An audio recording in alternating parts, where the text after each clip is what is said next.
Hello, Spacers. Welcome to Starlight, a space opera. I'm Isaac, your host and GM for the adventures ahead. This show, whether you're watching or listening, is a labor of love, and one that we want to make the best for you. So if you can, take a moment to freely subscribe or share however is most comfortable for you. Thanks. Now let's plot a course to Starlight.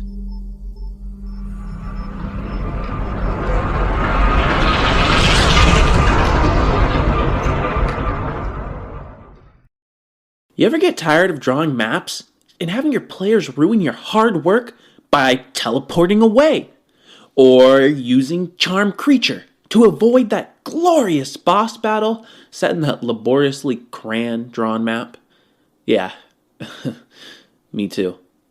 Well, that's my problem no more. Starlight maps and battle mats are now sponsored by the beautiful artwork of Loki battle mats. From lavish palaces to cold alien caverns, they have a solution for everything. The maps come in big books that are easily transported, can be drawn on with erase markers, and immerse the players with a stunning reality. They'll forget they aren't actually standing by that pool of lava. And battle mats are only the beginning of what Loki has to offer. Want to know more? Go check them out, or stop by our YouTube to see what they have to offer. Now, let's roll.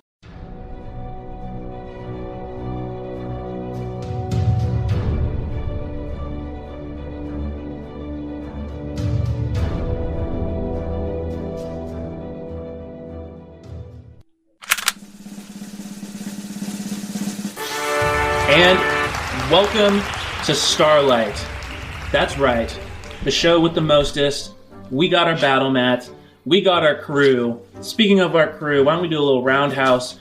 I am Isaac Yorks, your GM and host, and the actual stars of the show begin with... Courtney playing McKenna, who's currently trying to rescue her son. Yes. And then moving on to... I'm Nathan, I play Atlas. And I'm Sam, and I play Clive Jensen. All right. I'm eating a cookie right now. It's delicious, rest assured. But that's not important. What's important...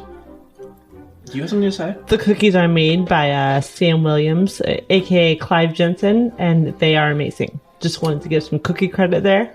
Oh, well, thank you. Appreciate it. Peanut butter cookies. Would Clive bake peanut butter cookies? Yeah. That's pretty sweet. And with that, let's jump into this episode of Starlight. Neuralink, would you please mind accessing memories? Accessing. Strange twists occurred as cult followers of the family tried to subvert the election of an emergency leader by calling on the Law of Choice, an archaic Loxodonian law placed within the legislature at the city's founding by the Sunmaker. The law calls upon the primal right of trunk wrestling to claim dominance within a matter should the challenger defeat the other's champion. But when Atlas steps up as champion for the annoying people, the family gets more than they bargained for as Atlas utterly destroys the competition. But things grow stranger when Atlas declares the new emergency leader to be one of his Acer bosses, throwing many of the townspeople into dismay, confusion, and hope. Following that, the Spacers finally convene back at the Lonely Cord, having potentially burned both the bridges with Thyra and Mr. Grimble, deciding that the appropriate thing for them to do is to take Gorn's help in locating the Malachy, the Sunmakers DRAGON, where he can then use a key to contact his old master. And thus, they take his starship and head towards the science outpost known as Vardas, where the Sunmaker ship is hidden. Memories retrieved. We begin the game with a little vote from the crew of tense Spacers. A lot has happened, and I think that right now is a fair time for our dear Spacers to vote on which one of them deserves inspiration. So, in no particular order, who would you guys nominate for inspiration? I am also open for inspiration if you want to give me some. My vote would definitely have to be for Atlas, for the whole arm wrestling thing, and putting someone in charge who nobody expected. Taking control of a planet. Not myself. That seems pretty inspiring to me. It was indeed inspiring. I don't know. Can I refrain from putting a vote because my feelings are still quite tense from the last session? We give your vote over to a dice roll. Okay. And Atlas, who would you vote for? Because I have faith in you, Isaac, that you'll use your inspiration for good things. I would give you the inspiration. Are you sure you want to go that route? Remember, he used inspiration against you last game. Just throw that out there. It makes it All interesting. right. As it comes down to a 50-50 vote, since McKenna could not choose, McKenna, will you please roll a die 100? And I will take 49 or lower. 11. Well, thank you. That is another point of inspiration for your GM. I play You guys are hardcore. trying to get I yourself play skilled. RPGs, I play hardcore. When I die for real. And with that, we jump in.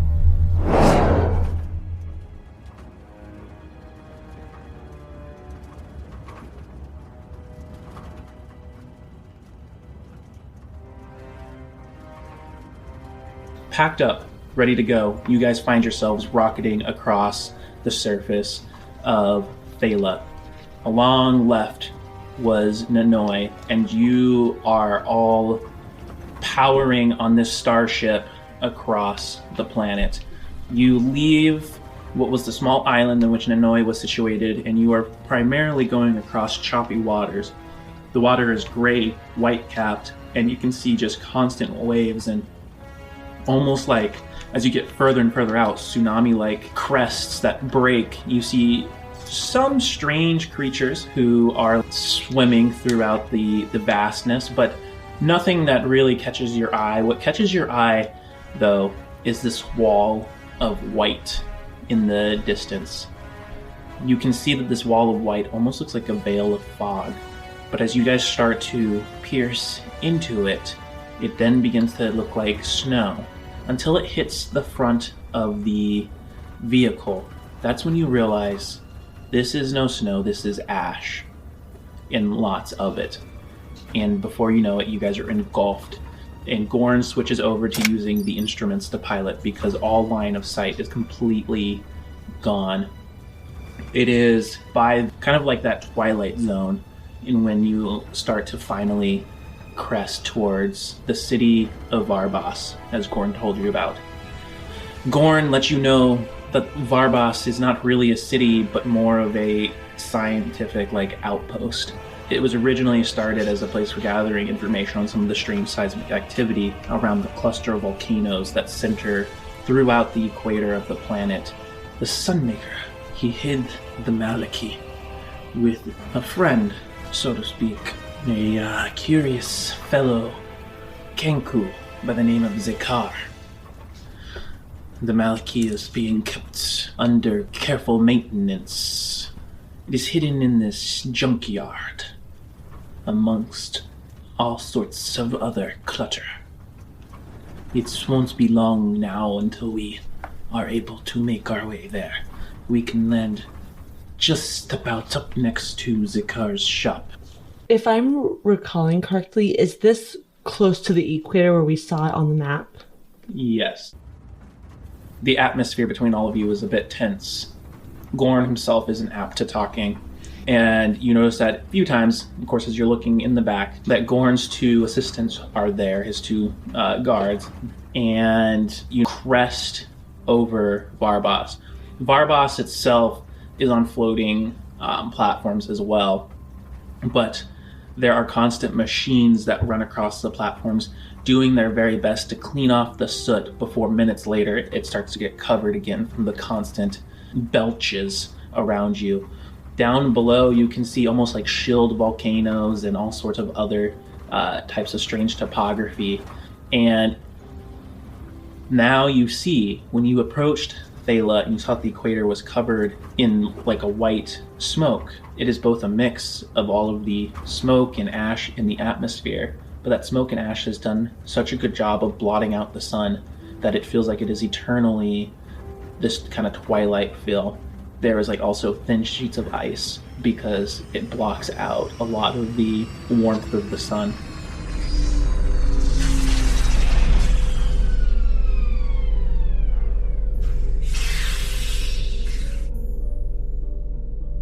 Gorn points down. There it is.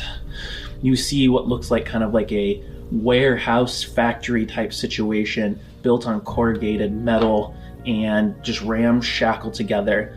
And it is the kind of place that you would expect to see on a developing or outbounds planet. It, for lack of better terms, looks like a place for shadier types or people well out on their luck. Door to the bottom of the starship starts to open, and Gorn starts marching out ahead of you. We must get a hold of Zakar. And you, all three who are following behind him, watch as he meets up with these like hooded, almost like Jawa-sized figures, and they kind of are wearing these brown kind of cloaks. Their heads are kind of covered, but you do see like these yellowish beaks that come out about a foot from their face, like from where their face should be, and you can see that their hands are like more like bone that kind of curves at the end like a hook, and you can just see like a bunch of them run up just. Yes, Zakar, he is here.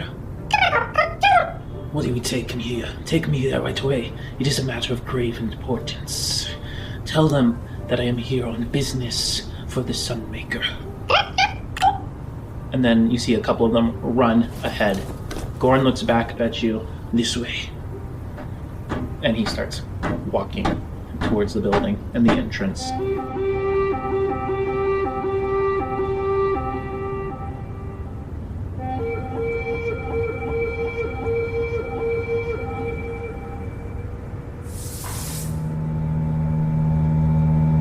You guys are led into the inside of it, and it is heated by forced air.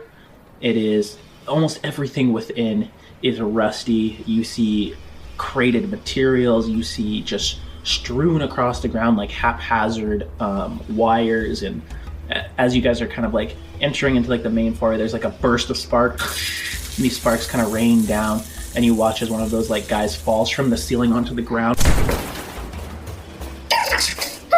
shakes his head, and you watch as the robe top falls back, and you actually see like a full-on yellowish eyes without an iris, and like kind of like purple feathers that then turn into like a thin skin across the back. It grabs its hood with the sides of its arms and forces it back on, and then scrambles back up to the top, where it continues welding a recent hole in the top of the building. You can see various projects and ships and things being worked on, and the group of those beings that ran ahead return with one who is dressed not much better than it looks like his employees, has like a kind of a bandolier belt and various tools on his back. You can see that he has like a pistol to his side and is completely feathered in black. You see a Kenku, the one that is known as Zakar. Welcome! Welcome! How can I help you? As you all know, Kenkus copy things that they've heard. And as you listen to his speech pattern, he is ramshackling all these phrases he's heard from other people together to greet you. Gorn steps forward. Zakar, dear friend, you know that the time has come. And he holds up the key. Zakar kind of cocks his head as birds do. Why? Yes, I can help you. And these people, are they good for credits? They're good for anything that we need. Gorn leans in. The Sunmaker. He's in trouble. Well, that's not good. We will get it tip-top shape as soon as possible. Come on. Can I make a perception check of just the main area, kind of see if what kind of things, what kind of quote-unquote projects they're working on? What you notice is it's a myriad of projects. You see things that look like they were just traded at like another junkyard, and he's like trying to repurpose it to sell for more than it is. essentially like running the odometer back. Yeah. You also see like legitimate projects. You see like what looks to be like some sort of like core for scientific instruments being worked on, with like a minor, more like respectful tact is taken to repairing those, as in the tools aren't scattered around and they don't look like they're gonna fall off and break. And you see that there are piles of ship parts just thrown on top of one another.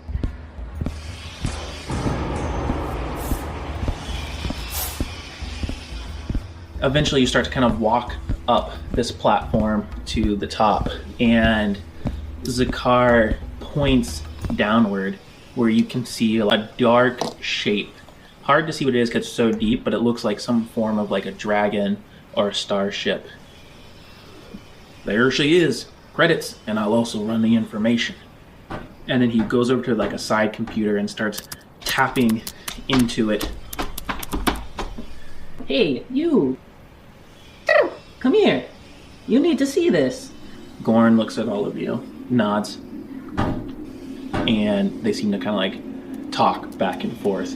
But the entire time, Zakar's pretty intent on typing into this computer, and every once in a while he kind of looks back at Gorn.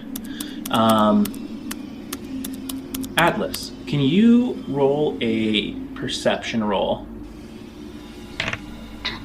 18? You just kind of get like this weird feeling. The hairs on the back of your neck kind of bristle. When you look around, there's nothing that you quite see. And your eyes kind of wander upward, and you see a convergence of those little people working under Zakar, just clink, clink, clink above you guys. And it looks like there's like a group of them coming around. I'm gonna just slowly walk up to Gorn. I'm gonna just pick him up and then put him against a pillar or wall, anything that's closer. Are you trying to betray me? You see Gorn's head flop from the hit. His eyes kind of roll, and you just see this yellowish flash just of color. And then it fades. In the same way a synth's eyes do. Clive, will you roll a perception roll with disadvantage? 10. You see a familiar sequence of ones and zeros on the Kinku's computer screen. A synth reset. And then, with that, Zakar turns, pulling out the pistol. You hit the end of the road here. You watch as these small beings with the hooked arms drop from the ceiling around you, and now they're on all fours, kind of like running up at you. Yeah, I'll turn towards the Kinku, or Zakar. I'll just drop Gorn and I'll just charge towards him. Then as a bonus action, I'll rage, and then I will swing with Reckless. 23.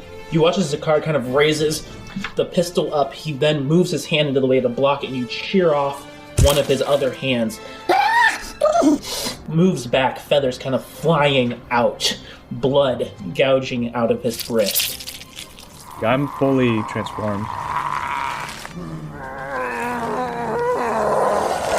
The chaos ensues. The hook horror creature closest to McKenna comes clambering forward on all fours, raises up both hooks, and then reaches down and hooks it around McKenna's arms. It starts to pull. I need you to roll an athletics roll versus theirs. 20! You pull back and you actually pull it towards you. Atlas, this hook horror comes around to the side, it attacks you, but you manage to kind of parry it off to the side. The last hook horror then comes up over to Clive, where it manages to hit with one of its attack, but not the other. Clive cast and sent his nanobots out towards the Cancun with Hunter's Mark. Okay. So he is marked. These things go around it almost like a tornado, and then you watch as the nanobots, the little like lights that are on the head, start to turn like a brilliant, just kind of like flash of colors that light it up no matter where it is. And then as quickly, because that was a bonus action, so as quickly as he sent out his mark, he's going to take a shot at the Cancun. Ooh, that's not what I wanted. Do you want to use your inspiration? Yeah, you know what, I will. 21. That's going to be 1 die 8 plus 1 extra 1 die 6 because he's marked. 13 points of damage. It falls back. Zakar just... Now might just be the time to cut and run. With this guy on me, I'm going to do Shocking Grasp on him. And it's just a touch, and there'll be 1 die 8 of damage. So 14 then. So you reach a hand out. The hand just has nanobots go all around it, and they start just... as you reach around the neck of the creature, and you watch as it almost like tasers the thing until it shocks to the ground and falling down towards the dark shape beneath the platform. Zakar is going to use Shot on the Run, so it disengages, and fires a shot at Atlas with disadvantage as it's running. Even though he misses, the bright light from the pistol is enough to blind you for a second as he dashes into an adjoining room filled with clutter. It's like, now that these guys are around me, you're taking care of, is there a computer around here somewhere? Where Atlas is standing, which is about 10 feet from you, you see the small like computer that Zakar was working on. Okay, I'm gonna just walk over there.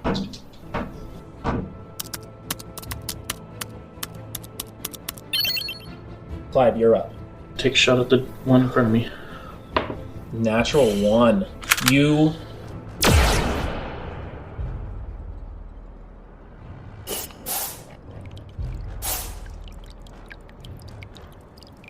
And the shot then misses, and where it hits on the side of the wall, you realize that was no wall, that was some sort of fuselage, and you watch as there's a small fire, and you can see as the fuselage leaks, you follow where the leak is going, you can see a trail of where it's heading towards a pile of what looks like would be pretty explosive.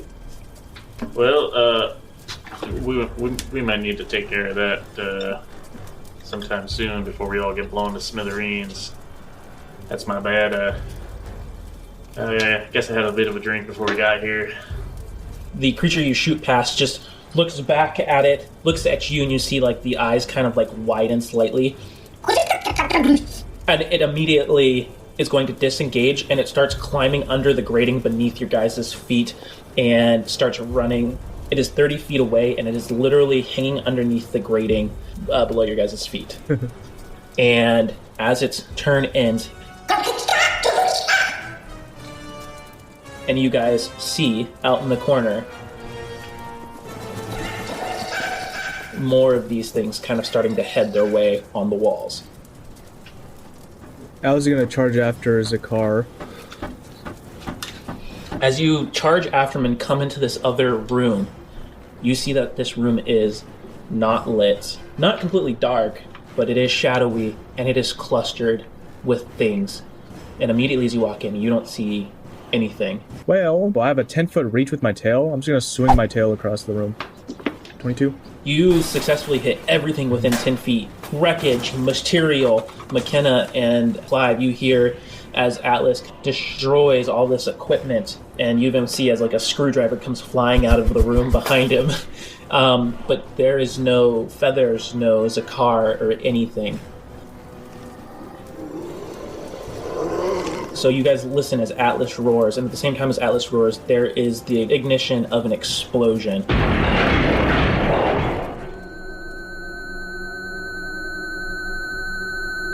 Zakar gets thrown forward from his hiding spot, Atlas, towards you. And you see flames as he's patting himself out.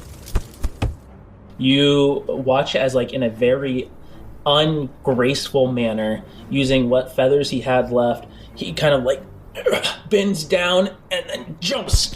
Flapping like a chicken, he's able to get an extra 10 feet up onto a ledge. And you can see that he has another 10 feet to go as he starts trying to climb his way up to a window. I'm going to try to interface with this computer to open up where the spaceship is.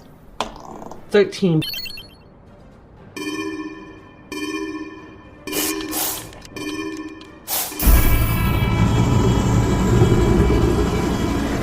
This entire area where you guys are standing on the platform begins to part. The little worker who's underneath gets pulled towards the wall with a... and it hits the side of the wall and kind of starts to scrabble onto a smooth surface as it starts to kind of like fall down towards the ship. And the ship then begins to rise, and you guys watch as like junk and other clutter falls off of the sides of it. I'm just gonna try to shoot him with the burst action. 21.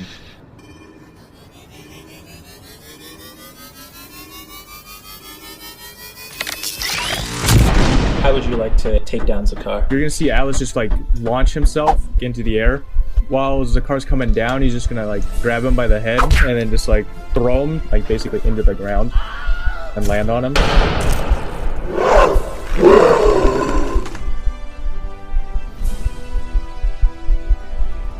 Clive, you watch as this like gate is opening, right? Gorn, who was left on the side, his body is limp. You catch as he's starting to slip down towards the ship and off of the precipice. Okay.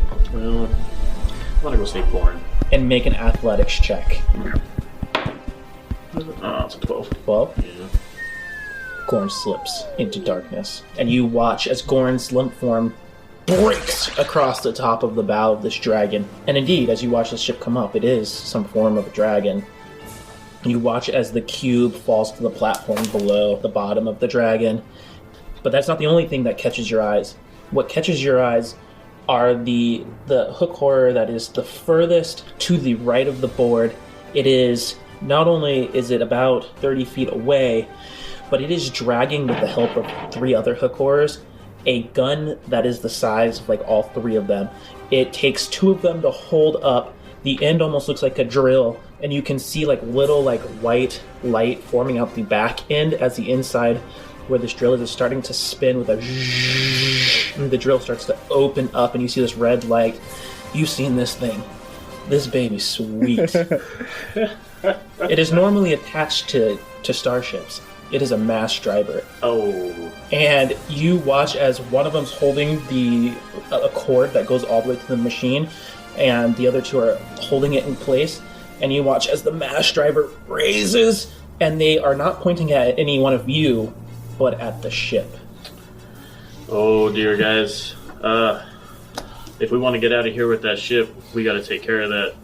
That's no normal weapon, and it'll make this explosion behind us look like child's play.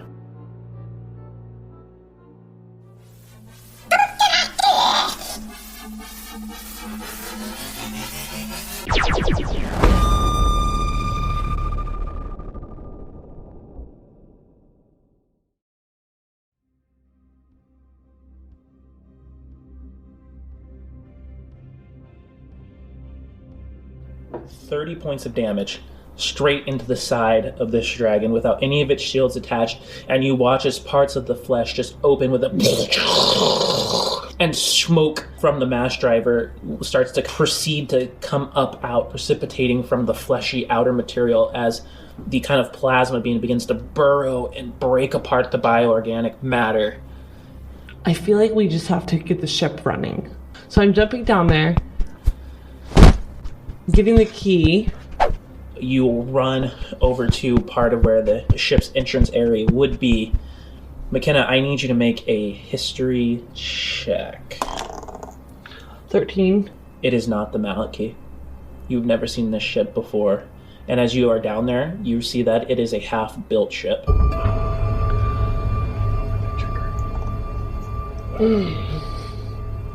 And as you're down there, you see that the workers are up there with the mass driver.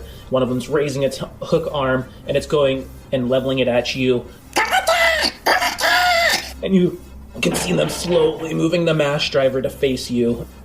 But a precision shot is typically for if I'm targeting like a humanoid type figure or something. Can I target the mass driver and say try to shoot like directly into the barrel opening to try and destroy it? You could apply a headshot to it. I'll just take a shot at it.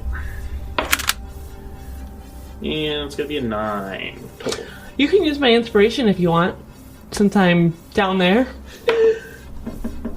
And that's gonna be a 19. There we go. That is a hit. You raise it up and you fire. into the small section as the mass driver is beginning to open up again. There is a fiery inferno within, and then smoke comes out the back end, just as the machine then starts to power down and the drill section closes. And the creatures almost drop it out in surprise as they look down. They start kicking the side of it. This is not the Sunmaker's ship. Do we want to look for that ship or just take this one? Well, I think we should probably take care of the problem at hand first with these hook horrors, but at this point, we need to get out of here as quickly as possible. Well, I'm assuming you have the hook horse taken care of, right? It's quieter up there. If you can get the ship started, we can get out of here. It also appears that Gorn may be out of the picture. We can always take his ship. That's true, but we're taking Gorn's ship. And you guys watch as McKenna disappears from the view. Well, I'm gonna take a shot at one of the ones that's holding the cannon. So the same one that was up front when you shot it, you raise it. This time, less cares when you shot into the mass driver and just fire. And the back of it just splatters across its companions. And then I'm going to use Swordbreaker to attack the one that's next to it. Atlas, you see these two creatures left. Both of them, obviously, one looking very concerned and like it's about to run, the one that's holding what's left of the mass driver. I will shoot at it. 20. And the head just bursts. Now, if the other creature wasn't sure what it was going to do, it drops the line and it darts off into the darkness of the factory, and you just hear it scraping over things falling as it's yelling for no others to come after it.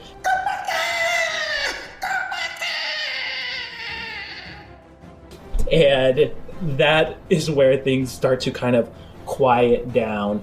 Your guys' heart rate slowing. You look down where Gorn was, and you see that he looks battered, broken. He's lying at an odd angle. Looks like he fell on his head. And McKenna is still exiting towards Gorn's ship, yelling something about knowing the location of the Malachy. And that is where things end right there. And so with that, I think that is a great place to call the game. Ba-ba-bum. Oh. Wow. Wow. Thank you for listening to this episode of Starlight. If you enjoyed this, please like, share, subscribe. For early releases, exclusive RPG content, and other bonus material, check us out on Patreon at patreon.com/starlightadventures. And to reach us for questions to be aired, email us at thestarlightadventures@gmail.com. See you next Tuesday, Spacers.